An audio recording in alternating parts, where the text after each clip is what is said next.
petabytes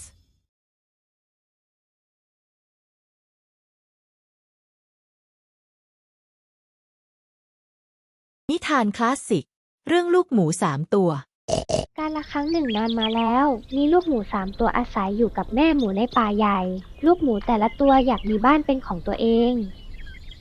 ลูกหมูตัวแรกขี้เกียจมันสร้างบ้านด้วยฟางเพียงไม่กี่ชั่วโมงก็เสร็จลูกหมูตัวที่2ก็ขี้เกียจเช่นกันมันสร้างบ้านด้วยไม้ไผ่เพียงไม่กี่ชั่วโมงก็เสร็จแต่ลูกหมูตัวที่3ขยันขันแข็งมันใช้เวลาหลายวันสร้างบ้านด้วยอิฐและปูนวันหนึ่งหมาป่าเจ้าเล่ห์เดินผ่านมาในป่ามันได้กลิ่นหอมของอาหารจากบ้านของลูกหมูทั้ง3 ตัวหมาป่าอยากกินลูกหมูและอาหารของพวกมันหมาป่าไปที่บ้านฟางและตะโกนว่าลูกหมูจอมขี้เกียจเปิดประตูมาเร็วลูกหมูตัวแรกกลัวมากมันตอบว่าฉันไม่สามารถเปิดประตูได้บ้านของฉันทำด้วยฟางมันจะพังหมาป่าหัวเราะและพูดว่าฮ่าฮ่าฮ่างั้นฉันจะเป่าบ้านของเธอให้พังซะหมาป่าเป่าลมแรงๆบ้านฟางก็พังทลายลงลูกหมูตัวแรกวิ่งหนีไปด้วยความหวาดกลัวหมาป่าไปที่บ้านไม้ไผ่และตะโกนว่าลูกหมูจอมขี้เกียจเปิดประตูมาเร็วลูกหมูตัวที่2กลัวมากมันตอบว่าฉันไม่สามารถเปิดประตูได้บ้านของฉันทำด้วยไม้ไผ่มันจะพังหมาป่าหัวเราะและพูดว่าฮ่าฮ่าฮ่างั้นฉันจะเป่าบ้านของเธอให้พังซะ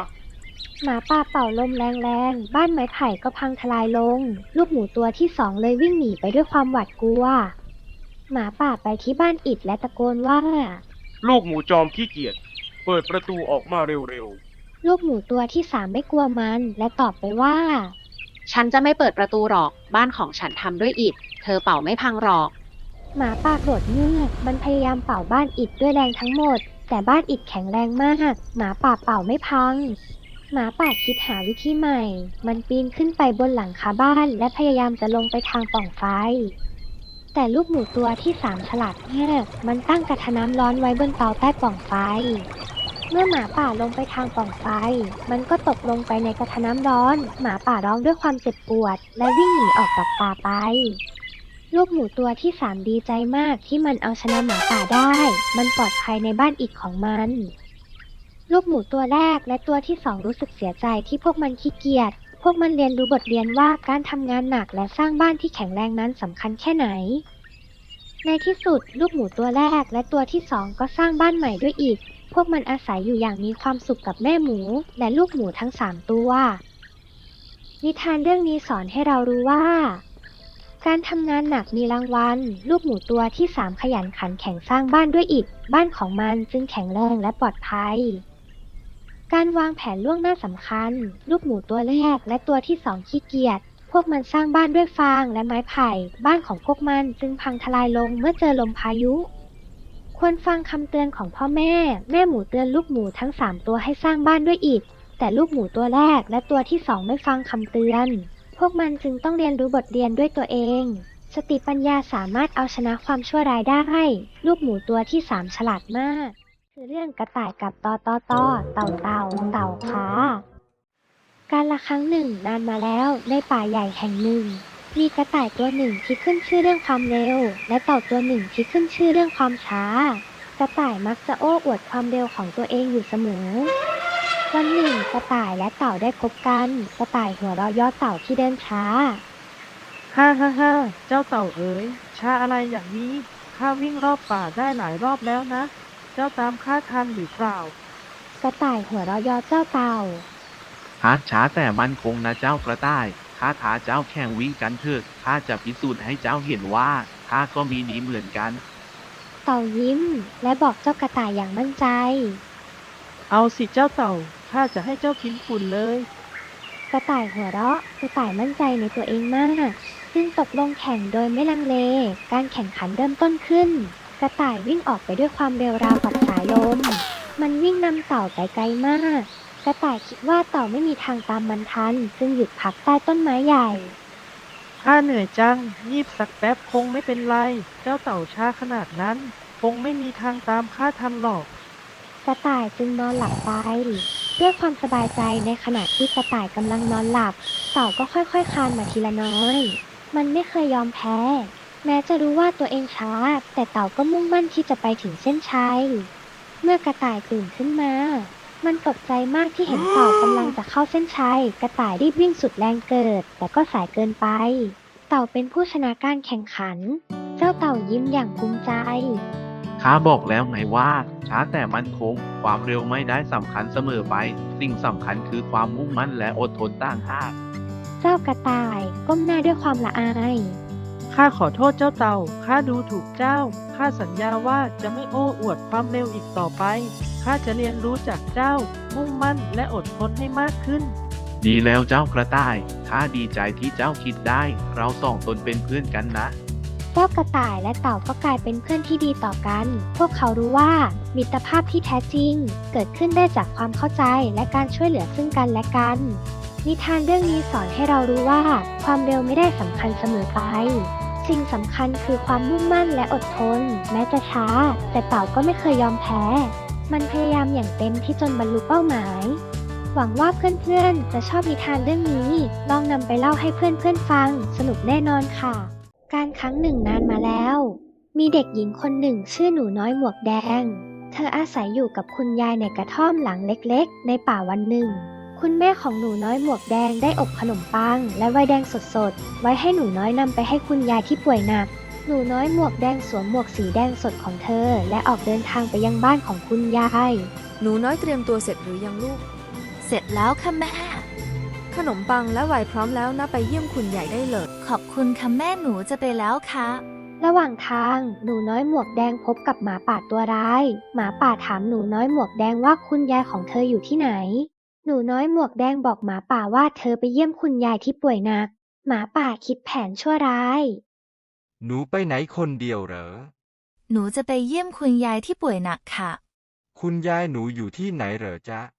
อยู่บ้านโน้นค่ะ หลังต้นไม้ใหญ่ มันรีบวิ่งไปที่บ้านของคุณยายและเคาะประตู คุณยายคิดว่าเป็นหนูน้อยหมวกแดงจึงเปิดประตู หมาป่าพุ่งเข้าใส่คุณยายและกินเธอจนหมด จากนั้นหมาป่าสวมชุดนอนของยายและนอนรอหนูน้อยหมวกแดง เมื่อหนูน้อยหมวกแดงมาถึง เธอสังเกตเห็นว่าเตียงของยายดูแปลกตา เธอถามยายว่าทำไมหูของยายถึงใหญ่จัง หมาป่าตอบว่าเธอเป็นหวัด เธอก็ถามยายว่าทำไมตาของยายถึงโตจัง หมาป่าตอบว่าเธออยากมองเห็นหนูน้อยหมวกแดงให้ชัดเจนขึ้น สุดท้ายหนูน้อยหมวกแดงถามยายว่าทำไมปากของยายถึงใหญ่จัง หมาป่าตอบว่าเธออยากกินหนูน้อยหมวกแดง ทันใดนั้น หมาป่าก็พุ่งเข้าหาหนูน้อยหมวกแดง แต่โชคดีที่หนูน้อยกรีดร้องด้วยความตกใจ เสียงร้องของเธอดึงดูดความสนใจของคนตัดไม้ที่อยู่ใกล้เคียง คนตัดไม้รีบวิ่งมาที่บ้านและไล่หมาป่าออกไป หนูน้อยหมวกแดงและคุณยายดีใจมากที่ปลอดภัย พวกเขารู้สึกขอบคุณคนตัดไม้ที่ช่วยชีวิตพวกเขา จากนั้นหนูน้อยหมวกแดงก็เรียนรู้บทเรียนสำคัญว่าเธอไม่ควรคุยกับคนแปลกหน้า และเธอควรเดินไปตามเส้นทางที่ปลอดภัยเสมอ นิทานเรื่องนี้สอนให้เด็กๆรู้ว่า ไม่ควรคุยกับคนแปลกหน้า ควรเดินไปตามเส้นทางที่ปลอดภัย ควรฟังคำเตือนของพ่อแม่ นิทานอีสปเรื่องสุนัขกับเงาริมแม่น้ำในวันที่แดดจ้า มีสุนัขตัวหนึ่งกำลังคาบกระดูกชิ้นโตอยู่ สุนัขกระดิกหางไปมาด้วยความดีใจ ขณะที่ดวงตากลมโตของมันเบิกกว้างด้วยความโลภ โอ้โห กระดูกชิ้นนี้ใหญ่โตและอร่อยมากเลย ฉันจะได้กินอิ่มหนำสำราญแล้ว กลิ่นคาวของกระดูกลอยคละคลุ้งไปทั่วบริเวณทำให้สุนัขยิ่งหิวกระหายมากขึ้น ถ้าฉันมีกระดูก2 ชิ้น ฉันคงจะสุขใจที่สุดเลย เจ้าสุนัขพูดกับตัวเองแล้วเดินต่อไปอย่างภูมิใจ โชคดีจังเลยนะ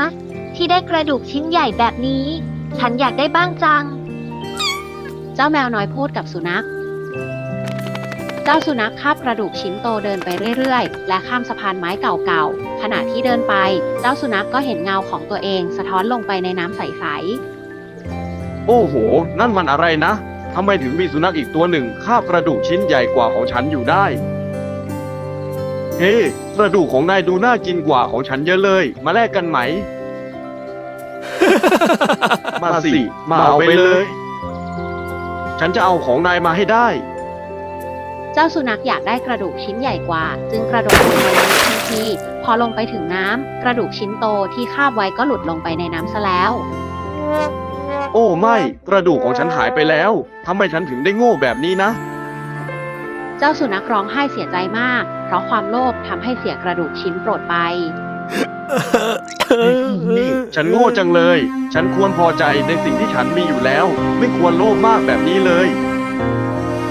เด็กดีรู้ไหมว่าความโลภทำให้เราเสียใจได้นะ เราควรพอใจในสิ่งที่เรามี แล้วเราก็จะมีความสุขนะ จบแล้วล่ะนะคะสำหรับนิทาน นิทานเรื่องแจ็คผู้ฆ่ายักษ์นั่นเอง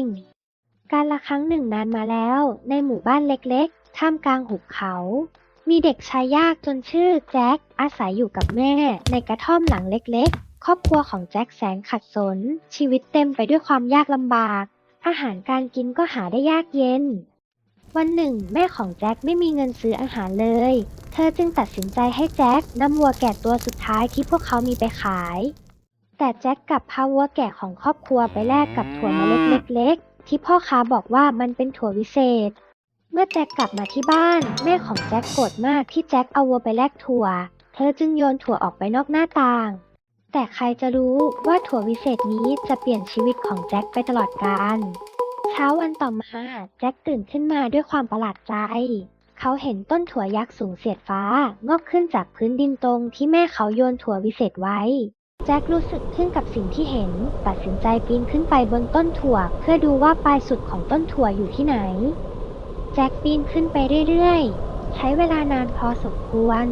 ในที่สุดเขาก็มาถึงยอดต้นถั่วและพบกับปราสาทหลังใหญ่ตั้งตระหง่านอยู่บนก้อนเมฆ แจ็คอยากรู้อยากเห็นจึงตัดสินใจแอบเข้าไปในปราสาท แจ็คแอบเข้าไปในปราสาทและพบกับภรรยาของยักษ์กำลังทำอาหารอยู่ แจ็คลอบซ่อนตัวอยู่ในเตาอบเมื่อยักษ์กลับมา ยักษ์กินเนื้อคนเป็นอาหาร เขาไม่รู้ว่าแจ็คซ่อนอยู่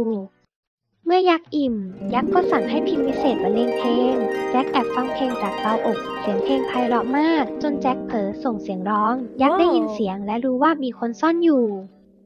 ทันใดนั้นเสียงคำรามดังกึกก้อง ยักษ์ตัวมหึมาปรากฏตัวต่อหน้าแจ็ค ยักษ์ตัวนี้ดุร้าย กินเนื้อคนเป็นอาหาร แจ็ครู้สึกกลัวมาก แต่เขาต้องหาทางเอาชีวิตรอด ด้วยไหวพริบและความกล้าหาญแจ็คกอกล่อให้ยักษ์กินเนื้อคนปลอมที่เขาพกติดตัวมา ยักษ์หลงเชื่อ กินเนื้อคนปลอมอย่างอร่อย แจ็คจึงขโมยไก่ทองคำและพิมพ์วิเศษที่บรรเลงเพลงไพเราะมา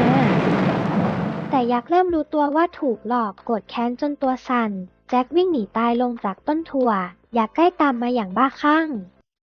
ด้วยความฉลาดแจ็คตัดต้นถั่วยักษ์ลง ยักษ์ตกลงมาจากฟ้ากระแทกพื้นดินดังสนั่น สิ้นใจตายคาที่แจ็คกลายเป็นวีรบุรุษผู้ปราบยักษ์ใจร้าย แจ็คกลับมาบ้านพร้อมกับไก่ทองคำและพิมพ์วิเศษ เขาใช้เงินจากการขายไข่ทองคำของไก่ เพื่อทำให้ครอบครัวของเขาร่ำรวย แจ็คและแม่ของเขาใช้ชีวิตอย่างมีความสุขตลอดไป นิทานเรื่องนี้สอนให้เรารู้ว่า ความฉลาดและไหวพริบช่วยให้เอาชนะอุปสรรคได้ ความกล้าหาญช่วยให้เผชิญหน้ากับความยากลำบาก น้ำใจดีช่วยให้ได้รับรางวัล และที่สำคัญที่สุดอย่าลืมว่าแม้เราจะเป็นเพียงเด็กตัวเล็กๆ แต่เราก็มีความกล้าหาญที่จะเผชิญหน้ากับปัญหา และสามารถเอาชนะอุปสรรคได้เสมอ เรื่องสิงโตกับหนู ในป่าใหญ่แห่งหนึ่งมีสิงโตตัวหนึ่งกำลังหลับพักผ่อนอย่างสบายใจใต้ร่มไม้ใหญ่ สบายจังเลย ช่างเป็นวันที่ดีจริง วิ่งเล่นๆ สนุกจังเลย เอ๊ะ นั่นอะไรน่ะ ใหญ่จัง ๆ อะไรกันเนี่ย ใครมาปลุกฉัน ขอโทษนะคะท่านสิงโต หนูไม่ได้ตั้งใจ หนูแค่แกกล้ามากนะ ที่มาปลุกฉัน ขอโทษจริงๆ ค่ะ ท่านสิงโต หนูจะไม่ทำอีกแล้ว เอาไม่ร้องนะ ครั้งนี้ฉันให้อภัย แต่ถ้ามีครั้งหน้าละก็ หนูตัวน้อยรีบวิ่งหนีไปอย่างรวดเร็ว และสัญญากับตัวเองว่าจะไม่ทำแบบนี้อีก วันหนึ่ง สิงโตตัวใหญ่เดินลงป่าและไปติดกับดักของพรานป่า ช่วยด้วย ฉันติดกับดักแล้ว เสียงอะไรน่ะ เอ๊ะ นั่นสิงโตนี่นะ หนูตัวน้อย เป็นเธอเองเหรอ ใช่ค่ะ ท่านสิงโตจำหนูได้ไหมคะ จำได้สิ แกเป็นคนที่เคยปีนป่ายฉันตอนที่ฉันหลับ ฉันขอโทษนะคะที่เคยทำแบบนั้น แต่ตอนนี้ฉันจะช่วยท่านสิงโตให้พ้นจากกับดัก หนูตัวน้อยก็ได้ช่วยเกิดเชือกจนขาด ขอบใจมากนะ หนูตัวหน่อย ไม่เป็นไรค่ะ ท่านสิงโต จากเรื่องนี้สอนให้รู้ว่าแม้คนที่ดูอ่อนแอและไม่มีความสำคัญ ก็อาจจะมีโอกาสได้ตอบแทนบุญคุณแก่ผู้ที่เคยช่วยเหลือได้ในอนาคต ดังนั้นเราจึงไม่ควรดูถูกใคร และควรมีน้ำใจช่วยเหลือผู้อื่นเสมอ เรื่องโพนี่น้อยกับดอกไม้วิเศษ ในดินแดนแห่งสายรุ้งที่นั่นมีโพนี่น้อยน่ารักชื่อเรนโบว์อยู่จ้า ในดินแดนแห่งสายรุ้งมีทุ่งหญ้าเขียวขจีที่สวยงาม มีโพนี่น้อยตัวหนึ่งชื่อว่าเรนโบว์เธอมีขนสีรุ้งสดใสและชอบวิ่งเล่นในทุ่งหญ้ากับเพื่อนๆทุกวัน วันหนึ่งเรนโบว์เดินเล่นอยู่ตามลำพัง เธอสังเกตเห็นดอกไม้สีม่วงอ่อนดอกหนึ่งที่แตกต่างจากดอกไม้ชนิดอื่นๆ มันมีประกายระยิบระยับราวกับดวงดาว และส่งกลิ่นหอมหวานชื่นใจ เรนโบว์รู้สึกอยากรู้อยากเห็น จึงเดินเข้าไปใกล้ดอกไม้นั้น ดอกไม้นี้สวยจังเลย เรนโบว์รำพึง เมื่อเรนโบว์แตะต้องดอกไม้เบาๆกลีบดอกก็เปิดออก และมีแสงสีรุ้งส่องออกมาจากใจกลางดอกไม้ แสงสีรุ้งนั้นแผ่กระจายไปทั่วทุ่งหญ้า และทำให้ทุกสิ่งรอบตัวดูสดใสขึ้นมาทันตา ในขณะนั้นเอง มีเสียงหวานดังขึ้น ขอบคุณเจ้าที่ปลุกฉัน เสียงนั้นมาจากเฟเลีย นางฟ้าผู้ดูแลดอกไม้วิเศษ เฟเลียบอกกับเรนโบว์ว่าดอกไม้นี้มีพลังวิเศษ สามารถทำให้ทุกสิ่งรอบตัวมีความสุขได้ แต่ดอกไม้จะบานได้ก็ต่อเมื่อมีใครสักคนมาแต่ต้องด้วยความรักและความเมตตา เรนโบว์รู้สึกตื่นเต้นมากที่ได้พบกับเฟเลียและดอกไม้วิเศษ เธอขอให้เฟเลียสอนวิธีใช้พลังของดอกไม้ เฟเลียจึงบอกให้เรนโบว์นำดอกไม้ไปให้เพื่อนๆและทุกคนที่เธอรัก เพื่อให้ทุกคนมีความสุข เรนโบว์รีบนำดอกไม้ไปให้เพื่อนๆทุกคน เมื่อทุกคนได้กลิ่นหอมของดอกไม้และสัมผัสแสงสีรุ้ง พวกเขาทุกคนก็รู้สึกมีความสุขและสดใสขึ้นมาทันที ทุ่งหญ้าที่เคยเงียบสงบก็กลายเป็นสถานที่ที่เต็มไปด้วยเสียงหัวเราะและรอยยิ้ม ตั้งแต่นั้นมาเรนโบว์ก็ดูแลดอกไม้วิเศษเป็นอย่างดี เธอจะนำดอกไม้ไปให้ทุกคนที่เธอพบเจอเพื่อมอบความสุขให้กับทุกคน และทำให้โลกใบนี้เป็นสถานที่ที่น่าอยู่ยิ่งขึ้น นิทานเรื่องนี้สอนให้รู้ว่าความรักและความเมตตาสามารถสร้างความสุขให้กับทุกคนรอบตัวได้ และการแบ่งปันสิ่งดีๆให้กับผู้อื่นก็เป็นสิ่งที่น่าทำ นิทานเรื่องเด็กเลี้ยงแกะ เรื่องราวของเด็กชายคนหนึ่งที่ชอบเล่นตลกจนเกิดเรื่องราวไม่คาดคิดขึ้นหมู่บ้านแห่งหนึ่ง มีเด็กเลี้ยงแกะคนหนึ่ง เขาต้องคอยเฝ้าฝูงแกะบนเนินเขาอันเงียบสงบทุกวัน หน้าที่ของเขาคือดูแลไม่ให้แกะหลงหาย และป้องกันไม่ให้หมาป่ามาทำลายฝูงแกะ วันหนึ่งเด็กเลี้ยงแกะรู้สึกเบื่อหน่ายกับชีวิตที่ซ้ำซากจำเจ เขาจึงเกิดอุบายขึ้นมา เอ้า ถ้าข้าร้องว่าหมาป่ามาแล้ว ทุกคนคงจะรีบวิ่งมาช่วยกันอย่างแน่นอนเลยนะ เจ้าเด็กเลี้ยงแกะคนนี้คิดแผนการสนุกขึ้นมาได้ เขาอยากจะแกล้งชาวบ้านดูสักครั้ง หมาป่า หมาป่า หมาป่ามาแล้ว หมาป่ามาแล้ว ช่วยด้วย ช่วยด้วย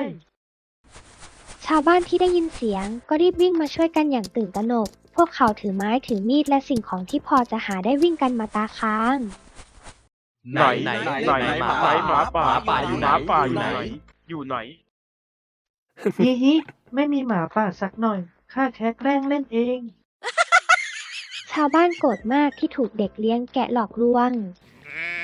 วันต่อมาเด็กเลี้ยงแกะก็ทำแบบเดิมอีก เขาตะโกนว่า หมาป่า หมาป่ามาแล้ว ชาวบ้านก็รีบวิ่งมาช่วยอีกครั้ง แต่ก็พบว่าไม่มีหมาป่าเช่นเคย พวกเขาตำหนิเด็กชายคนนี้ที่ชอบโกหก ขอโทษครับ ขอโทษครับ ข้าจะไม่ทำอีกแล้ว แต่แล้ววันหนึ่งเหตุการณ์ที่ไม่คาดคิดก็เกิดขึ้น เฮ้ยหมาป่ามาจริงๆแล้ว ช่วยด้วยหมาป่ามา เด็กเลี้ยงแกะร้องขอความช่วยเหลืออย่างสุดชีวิต แต่คราวนี้ไม่มีใครเชื่อเขาอีกแล้ว ชาวบ้านคิดว่าเขาโกหกอีกตามเคย หมาป่าจับกินแกะไปหลายตัว เด็กเลี้ยงแกะเสียใจมากที่ทำตัวไม่น่าเชื่อถือ จากเรื่องราวของเด็กเลี้ยงแกะเรามีข้อคิดอะไรกันบ้างนะ การโกหกเป็นสิ่งที่ไม่ดีเลยใช่ไหม เมื่อเราโกหกบ่อยๆ คนอื่นจะไม่เชื่อถือเราอีกต่อไป แม้ว่าเราจะพูดความจริงก็ตาม ความรับผิดชอบเราต้องทำหน้าที่ของเราให้ดีที่สุด ไม่ควรขี้เกียจหรือเบื่อหน่าย ความจริงใจ การพูดความจริงเป็นสิ่งสำคัญที่จะทำให้เรามีเพื่อนที่ดี และได้รับความไว้วางใจจากผู้อื่น ยินดีต้อนรับสู่ช่องเบต้าไบท์ช่องนี้ เราจะพาคุณไปพบกับเรื่องราวนิทานสุดคลาสสิก ผ่านการเล่าแบบสนุกสนาน เข้าใจง่าย และเต็มไปด้วยสีสัน วันนี้เราขอเสนอนิทานอีสปคลาสสิกเรื่องกบกับวัว การละครั้งหนึ่งนานมาแล้ว มีกบตัวน้อยอาศัยอยู่ในหนองน้ำแห่งหนึ่ง มันใช้ชีวิตเรียบง่าย กระโดดไปมา ว่ายน้ำไปมา กินยุง กินแมลง กบน้อยมองวัวด้วยความชื่นชม วัวตัวนั้นช่างสง่างามและทรงพลัง อยากรู้จังว่ามันจะเป็นอย่างไรถ้าฉันมีขนาดใหญ่และแข็งแรงเหมือนมัน กบน้อยใฝ่ฝันอยากเป็นเหมือนวัวทุกวัน มันฝันถึงพลังและอิทธิพลที่วัวมี มันอยากได้รับการยกย่องและเคารพเหมือนที่วัวได้รับ ช่างน่าเบื่อหน่ายจริงๆ ชีวิตแบบนี้ ฉันอยากมีพลังเหมือนวัวบ้าง ฉันอยากเดินผ่านทุ่งหญ้าอย่างสง่างาม ฉันอยากได้รับการเคารพจากสัตว์ตัวอื่น ความฝันของกบน้อยยิ่งใหญ่ แต่ร่างกายของมันเล็กนิดเดียว มันจะทำอย่างไรให้ตัวเองมีพลังเหมือนวัวได้ วันหนึ่ง กบน้อยลุกขึ้นยืนตัวตรง ๆ ฉันมีไอเดียแล้ว กบน้อยมีไอเดียที่น่าทึ่ง มันตัดสินใจที่จะพองตัวขึ้นให้ใหญ่เหมือนวัว กบน้อยพยายามพองตัวฮึบฮึบฮึบฮึบฮึบฮึบจนเริ่มรู้สึกเจ็บปวดกบพยายามพองตัวขึ้นอย่างเต็มที่ มันเบ่งกล้ามเนื้อจนตัวตึงเปรี้ย ผิวหนังของมันเริ่มยืดออกจนบางเฉียบ เจ็บจัง แต่ฉันจะไม่ยอมแพ้ ฉันต้องใหญ่เหมือนวัว กบกัดฟัน อดทนความเจ็บปวด มันมุ่งมั่นที่จะบรรลุเป้าหมาย ทันใดนั้น ร่างกายของกบก็ระเบิดแตกเสียงดังสนั่นหวั่นไหว กบตัวน้อยตายคาที่ความฝันอันยิ่งใหญ่ของมันพังทลายลงต่อหน้าต่อตา นิทานเรื่องนี้สอนให้เรารู้ว่า อย่าพยายามทำอะไรเกินตัว กบตัวน้อยไม่มีทางเป็นวัวได้ มันควรพอใจกับสิ่งที่ตัวเองเป็นและใช้ชีวิตอย่างมีความสุข ความโลภมักนำไปสู่ความหายนะ กบโลภอยากมีพลังเหมือนวัว สุดท้ายมันก็ตายเพราะความโลภของตัวเอง การรู้จักพอดี เป็นสมบัติล้ำค่า เราควรพอใจกับสิ่งที่เรามี และไม่ควรใฝ่หาสิ่งที่เกินตัว วันนี้เราจะมาเล่าเรื่องของเจ้าหญิงที่สวยที่สุดในโลกเลย จะเป็นใครไปไม่ได้ นอกจากเจ้าหญิงสโนไวท์นั่นเอง การละครั้งหนึ่งนานมาแล้ว มีเจ้าหญิงองค์หนึ่งชื่อสโนไวท์ เธอมีผิวขาวดั่งหิมะ ริมฝีปากแดงดั่งดอกกุหลาบ และผมดำขลับราวกับปีกา สโนไวท์เป็นที่รักของทุกคน แต่แม่เลี้ยงของเธอกลับริษยาในความงามของสโนไวท์เป็นอย่างมาก วันหนึ่ง แม่เลี้ยงถามกระจกวิเศษว่า กระจกเอ๋ยบอกข้าทีว่าในโลกนี้ใครงามที่สุด กระจกวิเศษก็ตอบว่า พระนางงามที่สุดในโลก แต่เมื่อเวลาผ่านไปสโนไวท์เติบโตขึ้นเรื่อยๆความงามของเธอก็เพิ่มพูนขึ้นทุกวันแม่เลี้ยงจึงถามกระจกวิเศษอีกว่า กระจกวิเศษเอ๋ยบอกข้าทีว่าในโลกนี้ใครงามที่สุด ก็สโนไว้นะสิ งามที่สุดในโลก อะไรนะสโนไวท์งามกว่าข้าหรือ แม่เลี้ยงโกรธแค้นมากเธอสั่งให้คนป่าพาสโนไวท์ไปฆ่าในป่าแต่คนป่าสงสารสโนไวท์จึงปล่อยเธอไป โอ้ยทำไมป่าถึงได้มืดและน่ากลัวอย่างนี้นะ สโนไวท์เดินหลงป่าอยู่หลายวันจนกระทั่งมาพบกับบ้านหลังเล็กๆที่มีคนแคระทั้ง 7อาศัยอยู่ ขออนุญาตค่ะ มีใครอยู่บ้านไหมคะ อ้าว มีคนมาหน้าบ้าน คนแคระทั้ง 7ต้อนรับสโนไวท์อย่างอบอุ่นพวกเขาให้สโนไวท์อาศัยอยู่ด้วยและสโนไวท์ก็ช่วยคนแคระทั้ง 7ทำความสะอาดบ้านและเตรียมอาหารให้ทุกวันแต่แล้ววันหนึ่งแม่เลี้ยงก็รู้ว่าสโนไวท์ยังมีชีวิตอยู่เธอจึงแปลงกายเป็นหญิงชราแก่คนหนึ่งไปหาสโนไวท์ที่บ้านของคนแคระทั้ง 7แล้วหลอกล่อให้สโนไวท์กินแอปเปิลพิษ ลูกเอ้ยลองชิมแอปเปิลผลนี้สิอร่อยมากเลยนะ สโนไวท์กัดแอปเปิลเพียงคำเดียวก็ล้มลงหมดสติคนแคระทั้ง 7เสียใจมากพวกเขาสร้างโรงแก้วใสให้สโนไวท์และนำไปวางไว้ในป่าวันหนึ่งเจ้าชายองค์หนึ่งเดินทางผ่านเห็นสโนไวท์นอนอยู่ในโรงแก้วก็หลงรักเธอทันทีเจ้าชายจึงสั่งให้คนแบกโรงแก้วกลับไปยังปราสาทของเขา